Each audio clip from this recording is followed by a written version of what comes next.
Okay, speaking with David Rodriguez, so I have a challenge for you. Tell your life story in 5 minutes. Oh, God, fuck. Yes. Yes. I was conceived in the back of a pickup truck. No, just kidding. Oh, shit. My life story in 5 minutes. Your life story in 5 minutes.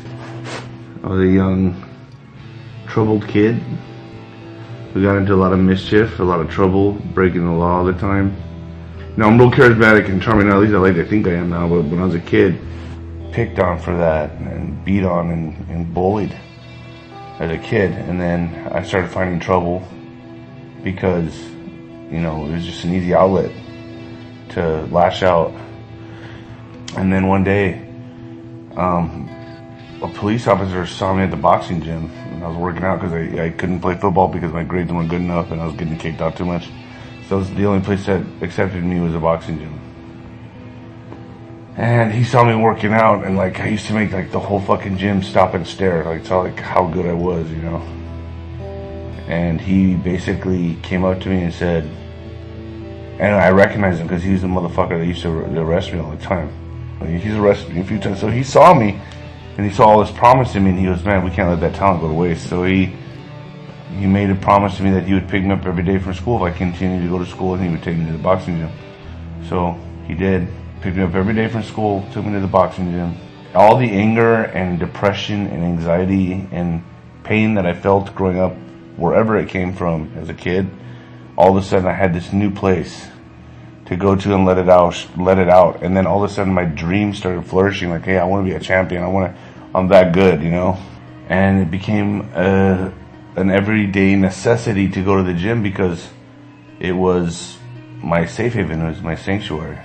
Just really dedicated my life to it because there was no other choice. It was like either that or get in trouble because I needed that kind of stimulation, and boxing gave it to me, gave me that extreme stimulation.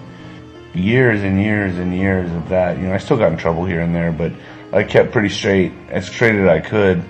And the next thing you know, I'm 21 years old and I turned pro, and I just start fucking knocking out everyone out, like everyone, like Mike Tyson. Like I was like the White Tyson. Like I was just fucking killing dudes, like making them my bitch. And I mean, I was sparring with guys who were better than, like, the world contenders, world champions, and I was kicking their ass.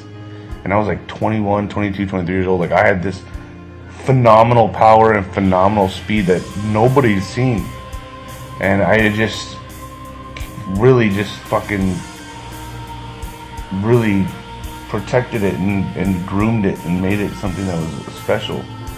Well, you know, I kept boxing, and you know, I won 6 championships, and I kept going forward. And then, you know, then one day I got my throat cut open, and that was a monkey wrench in my life. You know, it threw me for a loop. It completely stopped everything I was going for. I was going for the heavyweight championship of the world, and all of a sudden I get knifed. I was in no man's land, like in a dark, depressive place. Like I wanted to commit suicide. I healed after like 369 stitches and face surgery. I finally healed, and I went back out there and got knocked out. And that was like salt in the wound. Like I didn't have the right mindset. I wasn't in the right state of mind. And then I didn't give up there. My face wasn't even completely really healed, and I still didn't give up. I still went back out there and fought again and lost again. Then I knew I had to step back, so I did retire. I stepped back, and I took time to really think about my life. I took 16 months off. It was doing me no good to just keep getting my head beat in. And I came from this kid that was 36-0 to now I'm 36-2. My whole life has changed. I met this guy, Ivalo Gostev, in Vegas when I was with Nick Diaz and Nate Diaz partying. And Ivalo is a huge boxing promoter. He's had 24 world champions. And we talked, and he said that he wanted to handle my career.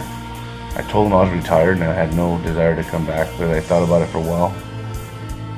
Did come back, and he set me up in Salt Lake City. We fought, and I had a successful comeback. I went and I knocked the guy out in 41 seconds.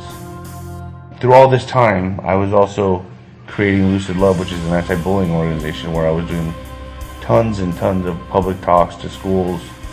And here I am now. Like now I'm in this new transition in my life where boxing is kind of looking like it's in the rearview mirror. Here I am now in this part of my life where I'm ready for a new transition. I'm making that new transition into a new field, into something brand new. I'm going to use my creative juices. I'm very creative.